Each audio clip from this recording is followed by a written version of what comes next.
How'd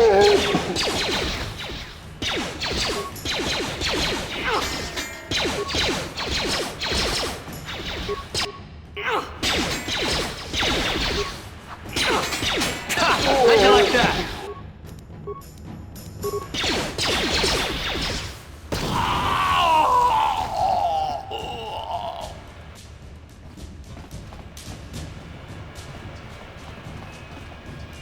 You guys are behind with your payments. What do you think just because you're in some gang, you don't have to give Davik his cut? Karatumpa kunpa yiyamokapata! Bonanay kachu! Yinkin kuno ba mulirachi kun tong na bunshan yunyang. Kavavol pa mulchi kamana. Ronda dijo tonga kun honkabi. Wana kun bez ching balamule tongking ba nunotek. Tugning chatukunde mulerabes. Ah, so you want to play this the hard way. Okay.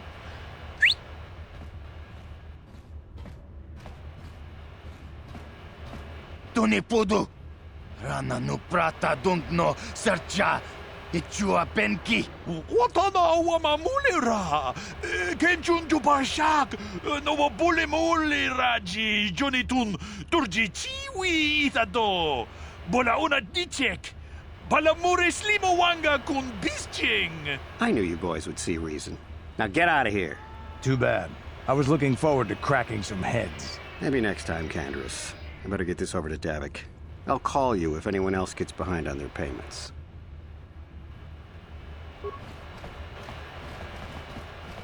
Those Vulkars are dumber than a Coruscant granite slug. They actually think being in that pathetic little gang of theirs makes them important. Gadon keeps his hidden Becks in line, but Brezhik's getting dreams of grandeur. If Davik's smart, he'll slap that young punk back down. I'm someone you don't want to get on the bad side of. And I'm not one for small talk. I don't have time to stick around here anyway. Davik's got me working on a special assignment.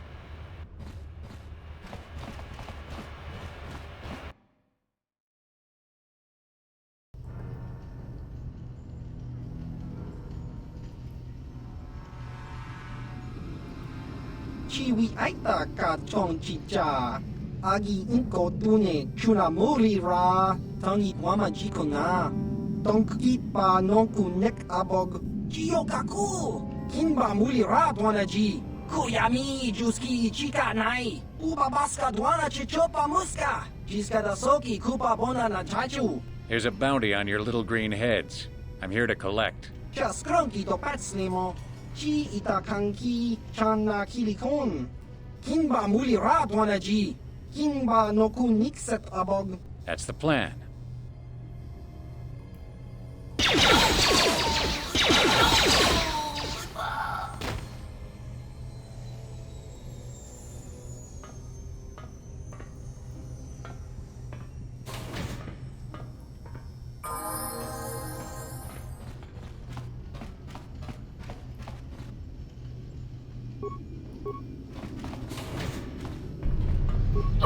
Down you go!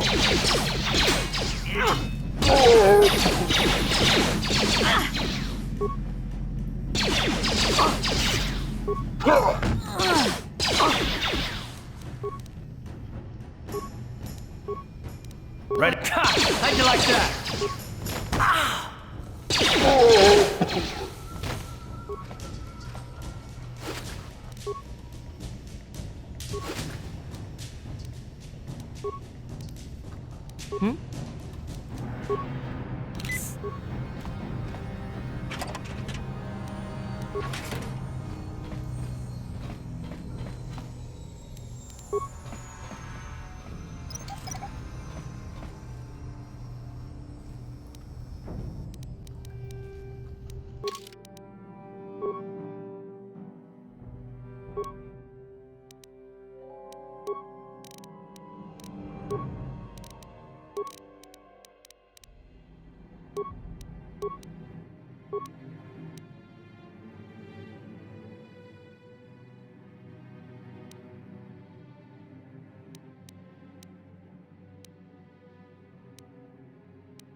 You asked for this! Ha! How'd you like that?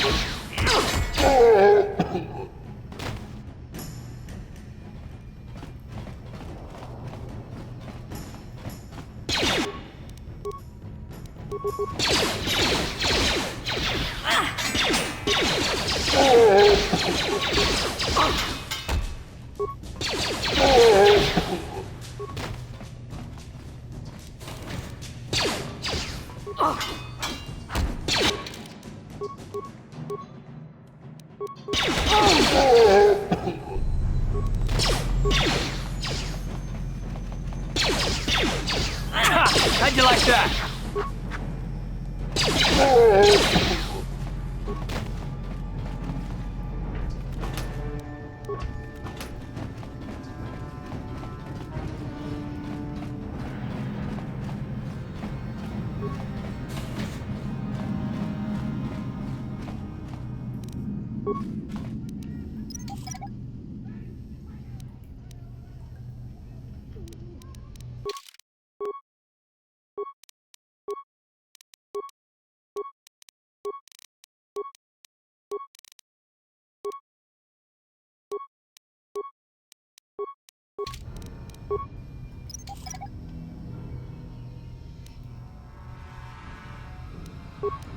On it. Damn! On it. Damn!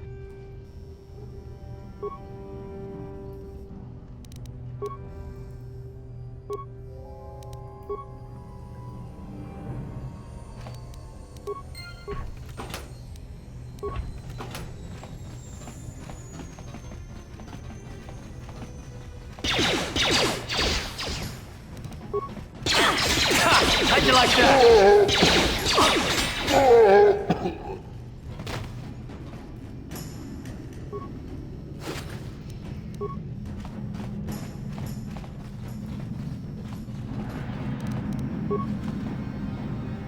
On it. Done. What?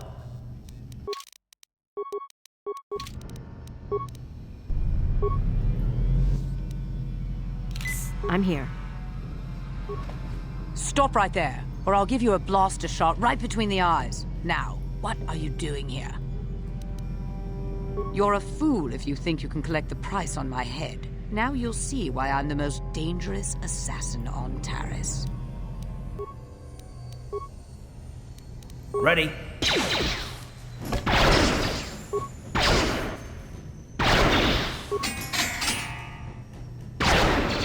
Ha! How'd you like that?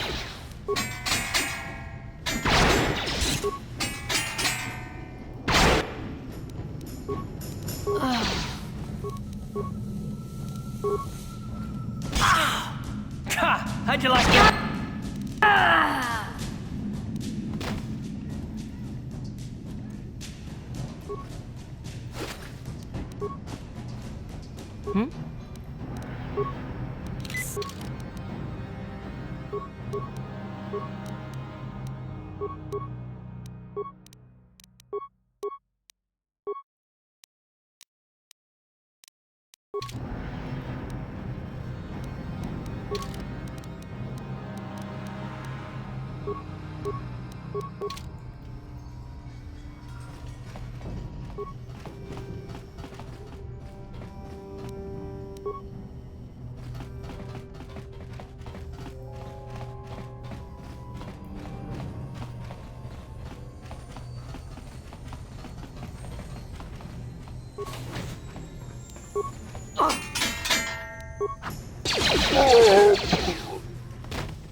Yes, what's on your mind?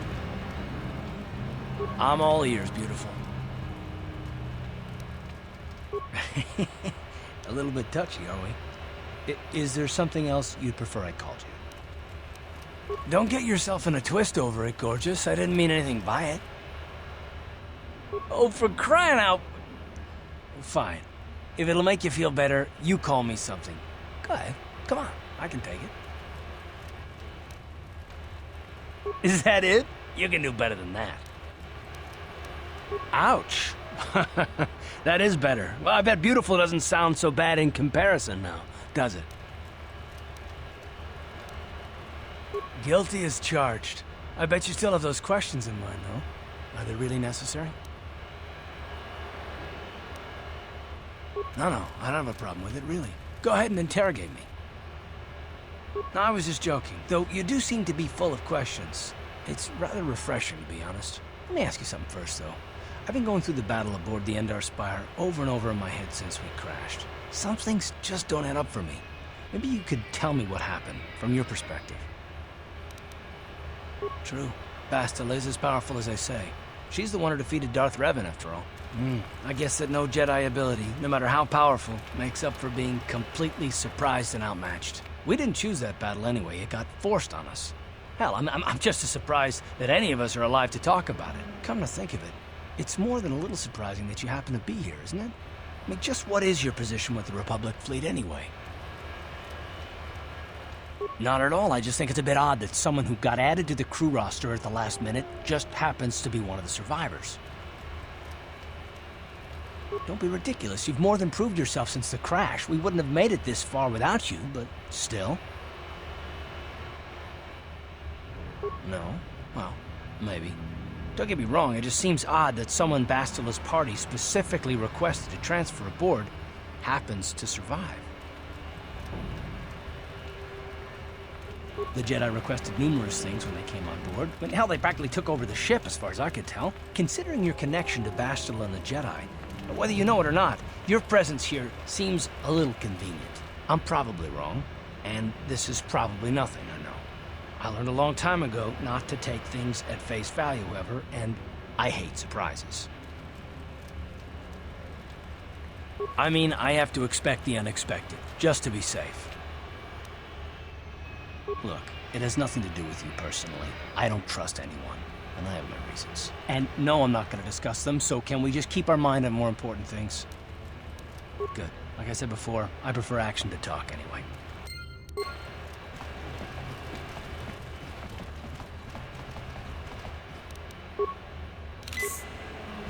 Hold on there, civilian. Only those with official Sith business are allowed into the Undercity. Unless you've got the proper security papers, you better just turn around and go back the way you came. Let me see. Yeah, these look to be in order. Okay, you can go down if you want. Can't say I envy you, though. The Undercity is crawling with mutants. Rat ghouls, they call them. If you see anything moving down there, shoot first and ask questions later.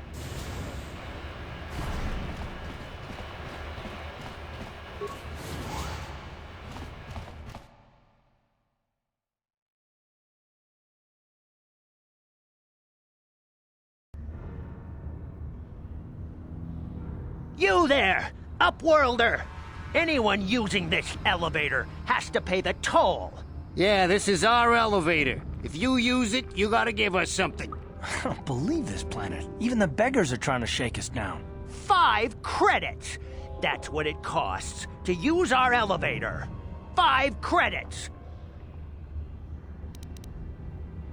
Run, my brother! Flee this one's wrath! Go on, you two. Get out of here. I'm sorry about that. Those 2 beggars give everyone in the village a bad name. We aren't all like that, you know. Most of us are good people. I'm sure you are, miss. It's just too bad your little welcoming committee is here to give people a bad first impression.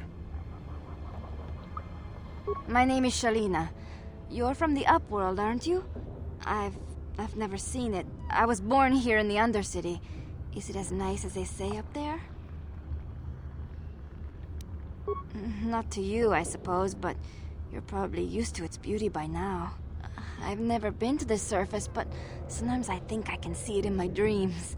The sun, the sky, the stars. It all sounds so wonderful.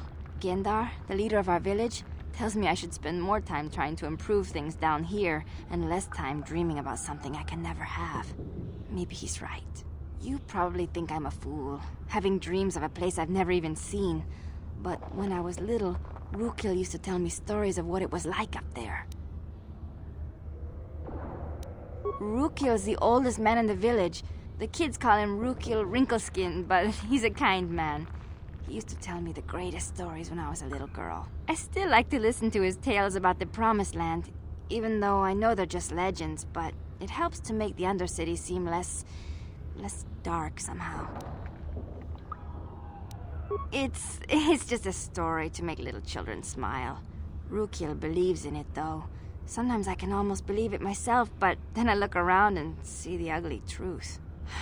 I guess we have to make the best of what we have, though. If you really want to learn more about the Promised Land, you should speak to Rukil. He's wandering around somewhere on the south side of the village. He doesn't move too far. He's hard on his bones. He's over 100 years old. The children laugh at him, and people think he's crazy because of his stories about the Promised Land, but he's really just a kind old man. Oh, okay. Well, if you ever need anything, or if you just feel like talking, come back and see me. I hardly ever get a chance to speak to someone from the Upworld.